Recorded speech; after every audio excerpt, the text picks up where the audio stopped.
Ser un buen referente para la sociedad es admirable, sobre todo cuando estás desde la orilla que algunos ven opuesta. Guillo Vives salió del closet en su juventud y se convirtió en ese ejemplo que otros necesitaban para ser felices. En esta charla sincera, en Sinceramente Cris, habla el hombre, el esposo, el padre, el hermano para el que la determinación y la honestidad han sido claves en cada proceso. Aquí, muchas respuestas de valor. Comer delicioso es uno de los placeres de la vida. Pero tener un chef como Guillo Vives, yo creo que eso es un privilegio. Guillo, sinceramente, ¿cuál ha sido tu receta de vida? Mi receta de vida ha sido, yo creo que incrementar el porcentaje de felicidad que uno tiene. Yo creo que no hay felicidad absoluta, ¿cierto? Pero mi receta de vida es buscar esa tranquilidad, esa paz, ¿no? que necesita uno para que ese porcentaje de felicidad sea mayor, ¿no?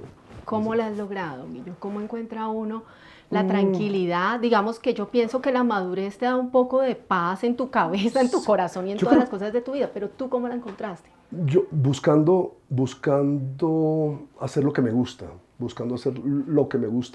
siempre y cuando no se interponga en esa paz y en esa tranquilidad que para mí es importantísima y es básica, para poder estar bien, estar feliz, ¿eh?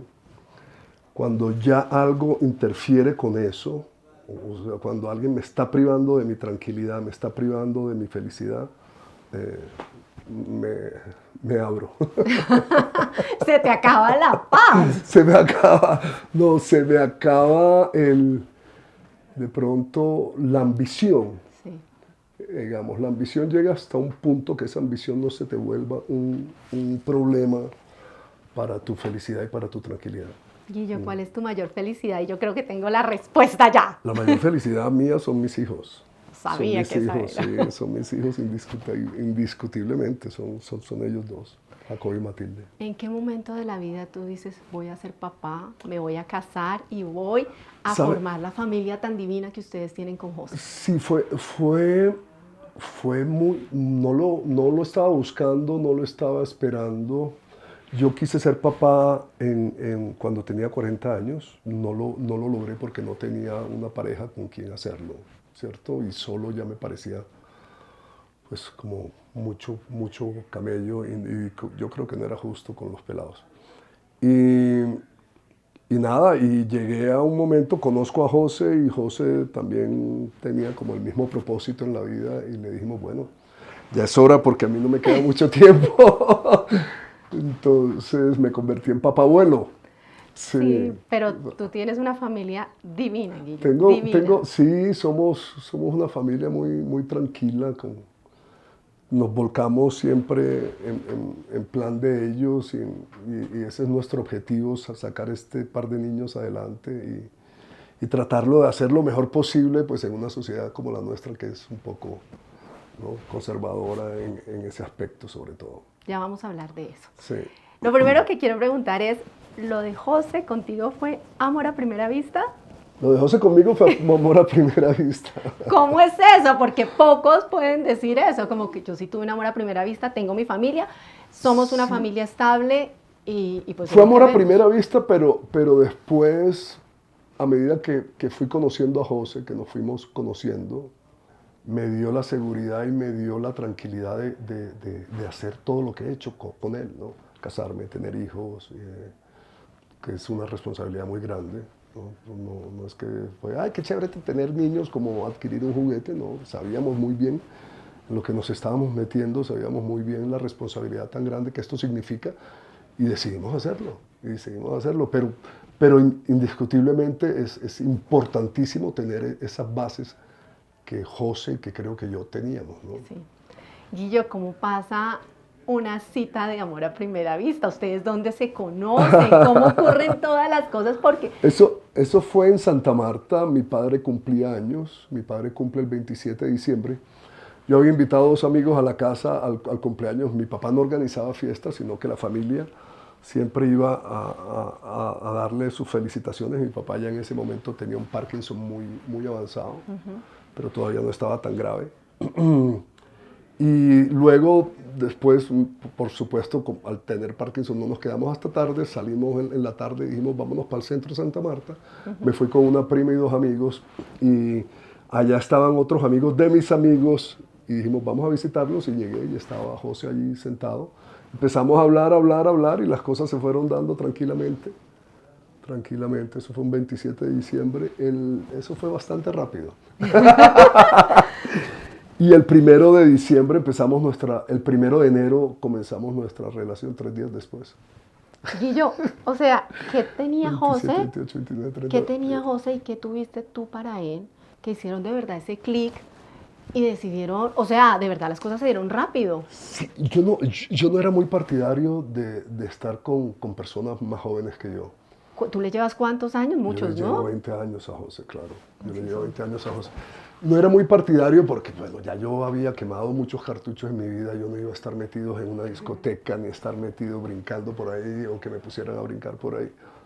Sí. Pero me di cuenta al conocer a José que era una persona muy seria, muy medida, muy seguro de lo que quería y toda esta cosa. Y me dije, bueno, voy a darme la oportunidad. Y empezamos a vivir una relación que duró 4 años. A los 4 años decidimos casarnos, ¿no? Y a los 4 años decidimos no solo casarnos, sino casarnos y tener hijos. ¿Qué tenías tú para él? ¿Qué te dijo él? Porque él ha hecho muchas cosas demostrándote el amor que te tiene. Y de eso ya vamos a hablar. Pero, ¿qué pasó en ese momento que él dijo, me lanzo al agua aquí? ¿Qué tenía yo que a él le llamó? Sí. No sé. ¿Nunca han hablado de eso? ¿O el por qué decidió dar ese paso? ¿Tú qué crees que por qué lo dio? Porque, bueno, vamos a poner en contexto a la gente acá, y esto es porque José en ese momento todavía como que no quería... Estaba en el closet, digamos. Exacto, estaba en el closet y no quería como decir claramente cuál era su sexualidad. Yo creo que él estaba a punto de dar ese paso, y coincidieron muchas cosas, fíjate, y yo creo que una de las cosas que coincidió fue esa. Yo creo, Cris, que yo he sido como muy claro en mi vida y muy claro desde muy pequeño de lo que quiero y de lo que era. Desde que yo supe que pues, que no era como el común de las personas y que era distinto, pues siempre mi propósito en la vida fue tratar de ser, como te lo dije en un inicio, feliz, tener una vida tranquila y yo creo que de pronto él vio esa tranquilidad y el saber que pues que yo era una persona tranquila con el tema y que lo enfrentaba de una manera muy normal, ¿no? Muy natural. Sí. Y yo creo que él necesitaba un poco ese apoyo por justo el momento en que estaba tan temeroso de poder salir adelante en ese tema, ¿no? Y yo creo que es importante estar tranquilo en ese tema desde muy joven, cuando uno es homosexual, cuando uno es gay, ¿no? Porque uno no puede vivir toda su vida tratando de vivir una vida que no es. Es una doble vida. Sí, eso es absurdo, eso no es sano para ninguna persona. Y yo creo que las cosas importantes de las nuevas juventudes es que ya el tema se habla, ya el tema no es un tabú como lo era antes y que los niños hoy en día pueden decirle a sus padres desde muy jóvenes que son ¿no? Pero a mí me tocó una época, toda mi pubertad, con unos grandes temores y unas luchas internas emocionales, ¿no? Muy fuertes, muy fuertes. Entonces fue una pubertad que yo dije, bueno, que fue como enfocada en eso y permanentemente eso estaba vigente en mi cerebro y en mis pensamientos. Y qué artera que eso sea así, ¿no? Claro. Guillo, ¿tú cuánto tiempo duraste en el closet y qué te hizo dar el paso a decir, hey, no, voy a decir la verdad, quiero liberarme de esto? Yo desde que me enamoré por primera vez, ¿Y eso fue a los cuántos años? Eso fue a los 19 años. Llegamos a Bogotá y yo empiezo como a luchar con mi rollo, si era gay, si no era gay, a conocer niñas, a salir con niñas y este coso. Pero me producía como pánico, me producía un poquito pánico enfrentarme a esa realidad. Y salgo en el momento en que me empiezo a dar cuenta que empiezo a sentir por un amigo cosas que antes no sentía, Claro. ¿cierto? Y bueno, y ahí me doy cuenta, es la manera. Después conozco a alguien del cual me enamoro y nos enamoramos. Y dije, bueno, esto va a ser así, tengo que aprender a ser feliz de esta manera y voy a hacerlo. Mi mamá fue una mujer muy inteligente en este tema. Mi papá sí fue siempre un ser muy callado, muy poco expresivo, porque fue de la manera en que él fue educado. ¿No? Una manera muy conservadora de no mostrar sus emociones, de no siempre reprimir. Entonces fue una persona siempre muy ecuánime, siempre con un vocabulario perfecto. Mi mamá fue mucho más... como digamos más efusiva, ¿no? Nosotros nos venimos a vivir a Bogotá en la edad yo tenía 9 años en ese entonces, y sin mi papá. Entonces mi papá quedó en Santa Marta y nosotros viajábamos en todas las vacaciones a verlos a ellos, ¿no? Sí. Y nada, y llegué aquí a Bogotá y pues empiezo el colegio y estas cosas. Qué importante eso que has dicho, Guillo, porque sabes que tengo gente cercana, hoy fácilmente están llegando a los 50 y no han podido salir del closet. Y yo siempre les digo, pero entonces, ¿cuándo es el momento para ser feliz? Deja de pensar en los demás, piensa en ti. Y yo creo que eso es importante, Guillo. Yo creo que de lo bueno que tiene visualizar todo este tema y hablarlo de la manera que debe ser, hablarlo francamente, es un poco evitar que esas personas puedan llegar a unas edades tan adultas estando dentro de un closet. Cuando tú te acostumbras a una sexualidad escondida por debajo, ¿no? de lo común y de la realidad, ¿no? Y te lo digo no solamente a hombres homosexuales o mujeres homosexuales, sino a personas, por ejemplo, a muchachos que sus padres los llevan porque temen que sus hijos van a salir homosexuales y los llevan a que tengan relaciones con prostitutas y sus primeras relaciones son en burdeles y en cosas de estas. Son niños que van a crecer con esa información y su gusto de ahí en un futuro va a ser ese, ¿no? Va a ser ir a burdeles, estar con mujeres. Y no ser ellos. Y no ser ellos, y no tener una educación sexual sana. Y yo creo que eso es importante, ¿no? ¿Cómo es posible que una persona pueda llegar en día? Pero entiendo perfectamente porque la época nuestra fue una época difícil. Sí. Yo fui un poco rebelde ante esa época. Me considero una persona rebelde en ese punto. Y eso me llevó de pronto a poder tener lo que tengo ahora. Tener una familia, tener unos hijos, tener una vida normal, tranquila. Tratar de educar a mis hijos lo mejor posible y no estar viendo a ver todavía en estas alturas de mi vida si tengo que buscar sexo por debajo de cuerda, porque terminaría acostumbrándome a eso. Claro. Te voy a contar una experiencia, Cristina. Yo tuve una pareja que fue abusado por su abuelo durante mucho tiempo y esta persona se acostumbró a tener una sexualidad escondida, ¿no? A estar en el closet y a tener relaciones sexuales muy que nadie se enterara y con personas que él no conocían ni trataba. Y eso te crea a ti una disociación entre la intimidad y la sexualidad. Entonces llegas a ser una persona adulta y no vas a poder amar a la persona con la que tienes sexo. Entonces su único placer era... La única forma de él sentir placer sexualmente era con personas que él no conocía, ¿no? Tenía sexo, ¿no? Pero no quería saber ni cómo se llamaba, ni quién era, ni nada. Entonces, fíjate cómo ese inicio de la sexualidad es tan importante en el resto de tu vida para tener una sexualidad sana y normal, pues.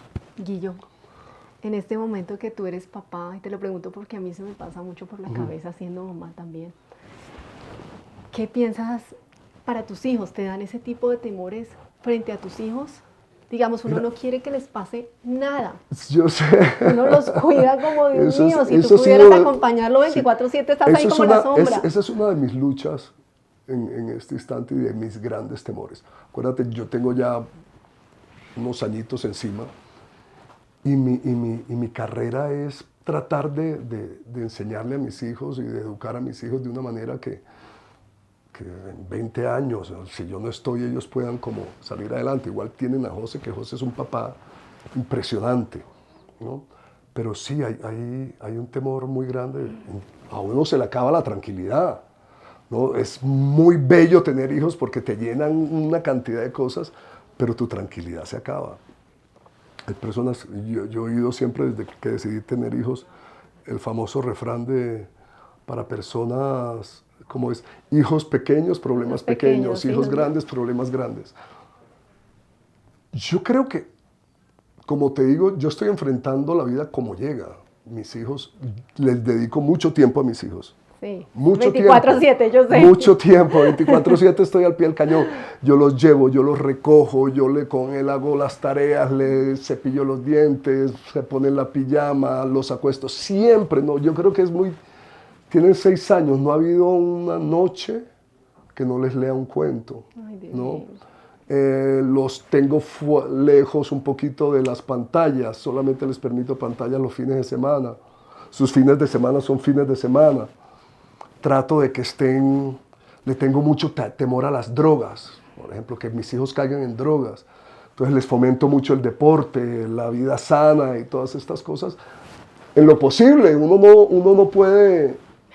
Es que Uno no puede educar a los hijos en el temor, además, que eso es otra cosa que he pero uno aprendido en la lo marcha. siente, Guillo. Pero o sea, uno uno sabe tiene- que no, pero sí. Sí, pero sí. Pero sí. Indiscutiblemente uno es muy temeroso de que a sus hijos les pueda pasar algo. Claro. Un abuso pasa detrás de la puerta de tu casa. Sí. Detrás de la puerta de tu casa. Que alguien coge y se baja una persona adulta se baja los pantalones y empieza a tocarse. Ahí ya queda el niño abusado. O sea, es en segundos. Sí. En segundos. Sí, es verdad, y uno no sé, pasan las cosas y uno no se da cuenta. Guillo, ¿cómo es vivir en un país como Colombia siendo gay?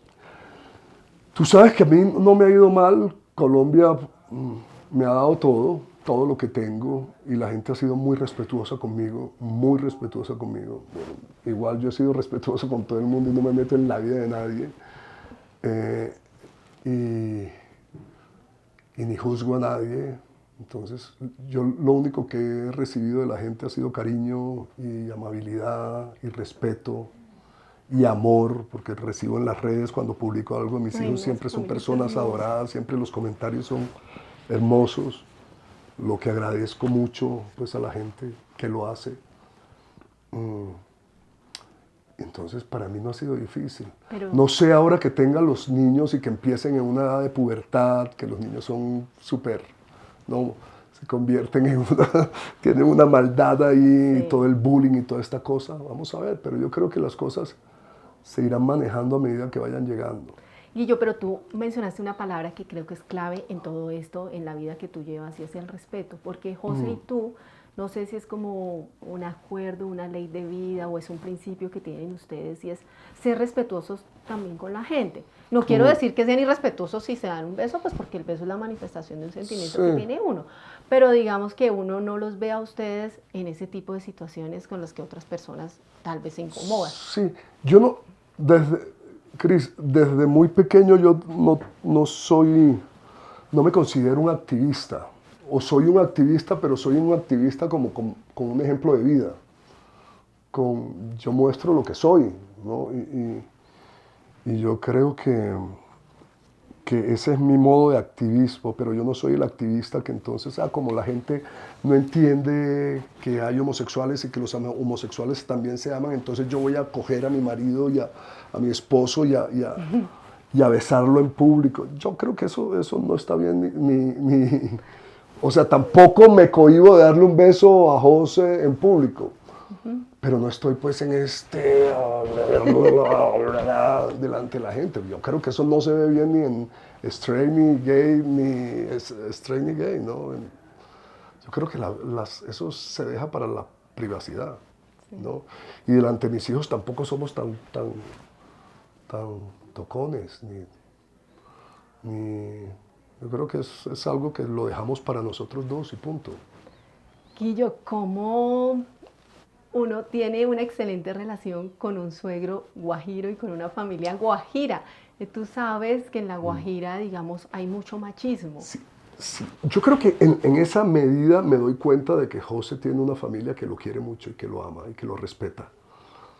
Porque José no salió del closet como sale normalmente una persona, papi, soy gay. No, José salió del closet, papá, soy gay, papá, soy feliz, tengo una relación pero con un hombre mayor que yo, me voy a casar y voy a tener hijos. Moñona. Moñona. O sea, yo le decía a José, de milagro, o sea, tus papás no se desmayaron ahí en ese punto. Sí. ¿No? Pero es una familia con muchos principios, es una familia muy respetuosa, es una familia que lo han acogido de una manera increíble, su mamá y su papá. A mí, o sea, no puedo ser más agradecido con ellos. Y con nuestros hijos es una cosa de locos, ¿no? Siempre pasamos Navidad con ellos porque ellos viven en La Guajira y en Valledupar. Y su madre cumple el 24 de diciembre y siempre vamos a Urumita y a Valledupar en esa zona. Su hermana, la Yuyi, tiene dos hijos de la misma edad nuestra, de los nuestros, Sí.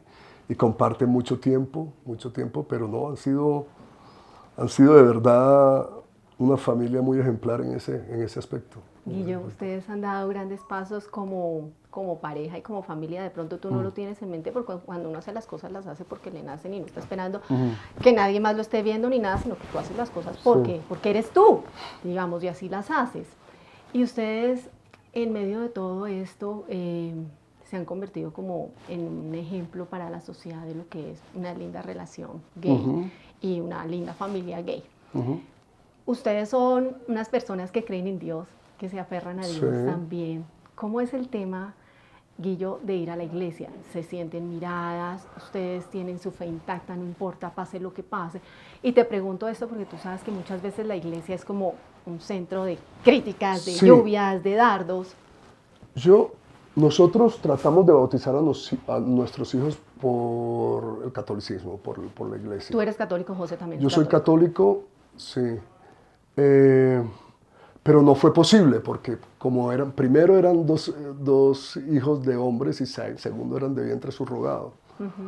Entonces no fue posible, entonces nos fuimos con la religión anglicana, ¿no? Con los anglicanos, que sí reconocen y pudimos bautizarlos con la religión anglicana, que es la misma católica, pero con ciertas cosas. O sea, está aprobado el divorcio, está aprobado, o sea, no tienen ningún problema con las personas de relaciones homoparentales, ni ¿no? Es una manera de ser católico mucho, con una amplitud. Entonces pudimos hacerlo y eso no evitó que nosotros pudiéramos serlo, ¿no? Porque yo creo en Dios y para mí Dios es fuera de todos esos parámetros de que esto sí, esto no, no. Yo soy más creyente de un Dios que entiende al ser humano y que lo acepta con todas sus debilidades y con todas sus cosas. Entonces ese es mi Dios y tengo ese principio súper católico apostólico. Yo fui criado en colegio católico, mi abuela rezaba el rosario creo que 3 veces al día, iba a misa 2, mi papá no faltaba una misa. En los finales de la vida de mi papá fue al lado de padres y monjas y curas y eso fue lo que yo viví. Entonces, y desde muy joven entendí que yo no tengo por qué alejarme y soy creyente y le pido a Dios por la salud de mis hijos y les rezo, ¿no? Y soy de los que a veces rezo el rosario con mi mamá y no tengo por qué pensar en lo que alguien más opine o no opine, ¿no? En tu casa vive, les hablas a los niños de Dios. Claro, mis casas yo creo que es importante crecer con una base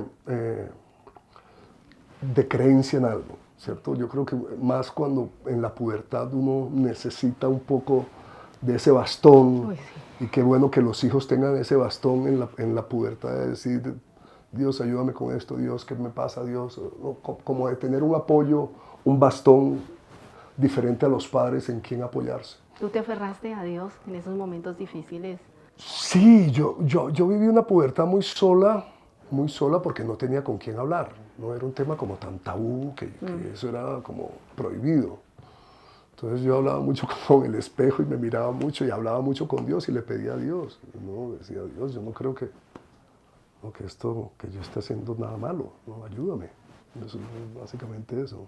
Y rezaba, iba a misa y pedía. Es más, estuve en Portugal, en Lisboa, antes de casarme.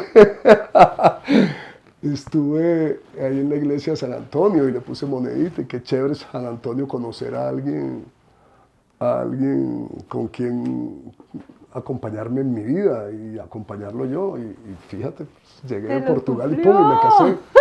¡Te cumplió el milagro! O sea que sí es verdad. Me cumplió el milagro, entonces eso se lo debo también a San Antonio. No sabía que era verdad. O sea, primer caso en el que compruebo que Estuve San en Lisboa, Antonio. sí. Ay, qué nota.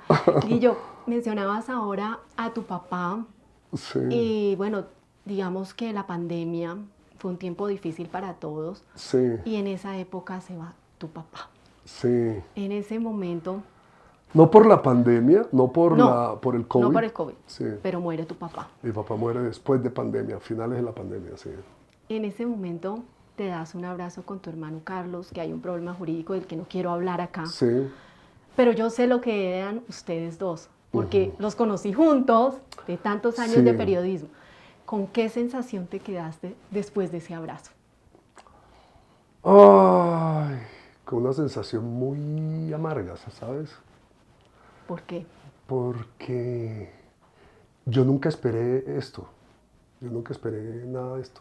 No, eso fue algo que yo nunca esperé, ni conmigo ni con mi familia, ¿no?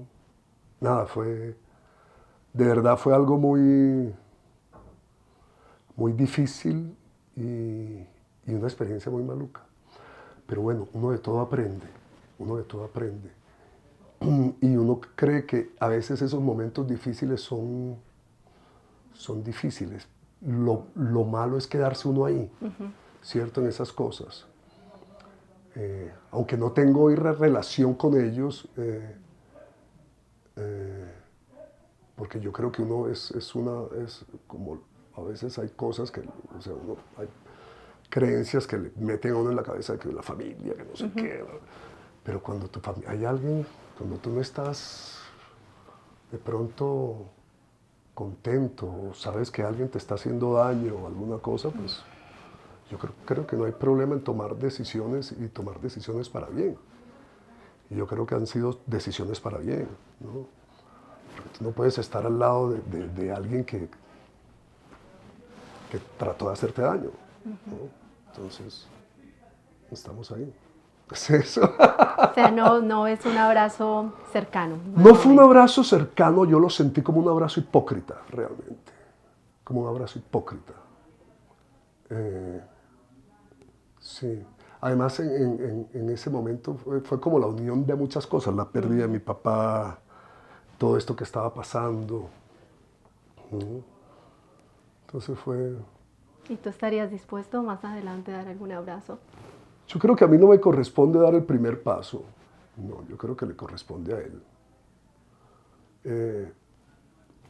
Yo hice mucho durante toda mi vida por estar juntos y por él y por acompañarlo y apoyarlo. Y me siento orgulloso, aún con todos estos premios que le han dado.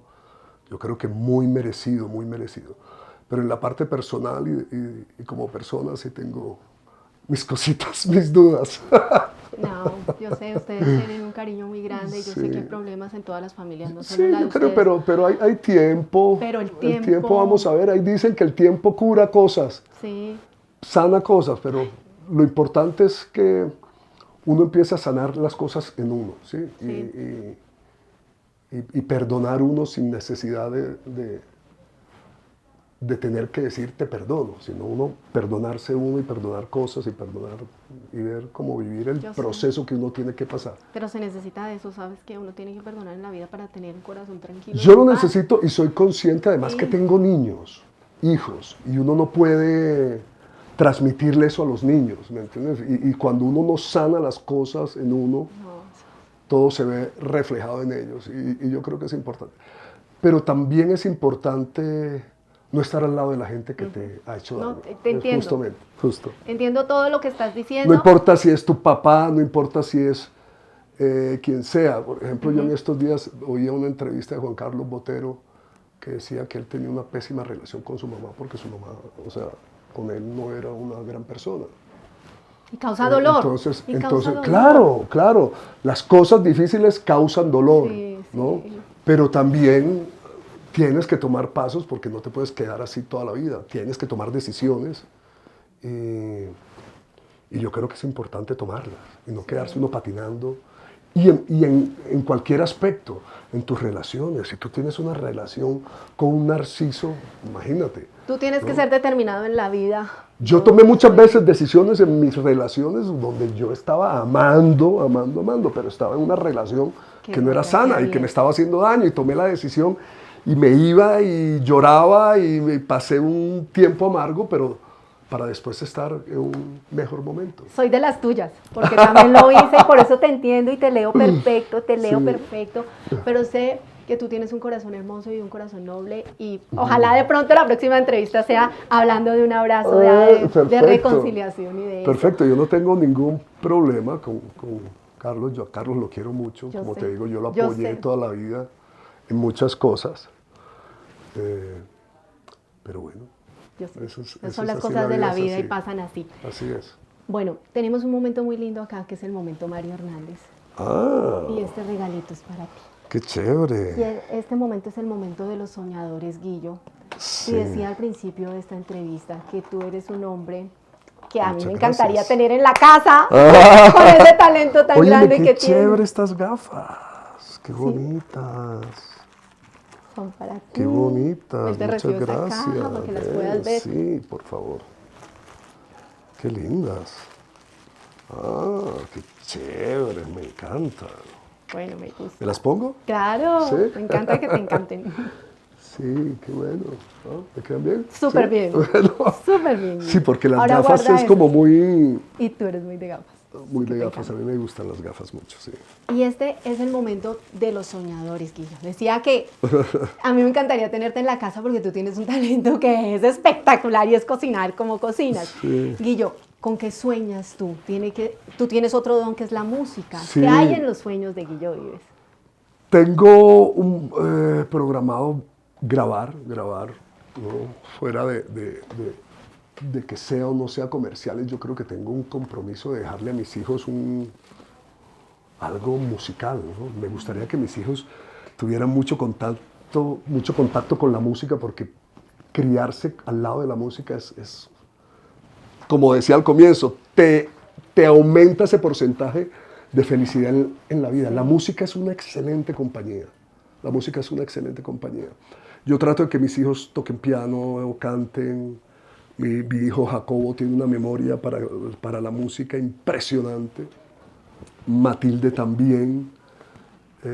Están en sus clases de piano. Y si quiero, como te decía en un comienzo, trato de que estén al lado de la música y trato de que estén al lado del deporte, porque creo que es importante en la crianza esos dos factores. Y quiero hacer un trabajo musical para dejarle a mis hijos un legadito de su padre, ¿no? Que digan, ay, el único que cantaba era mi tío. No, sino mi papá también cantaba. Claro, y es que así te conocimos, es que obvio, tienes que hacerlo, ay, qué delicia. Sí. Y en cuanto a la cocina, ¿qué hay? Y en cuanto a la cocina, también estamos en conversaciones ahí de hacer algo interesante, chévere, con un grupo muy grande de la industria gastronómica. Entonces estamos en ese rollo, a ver.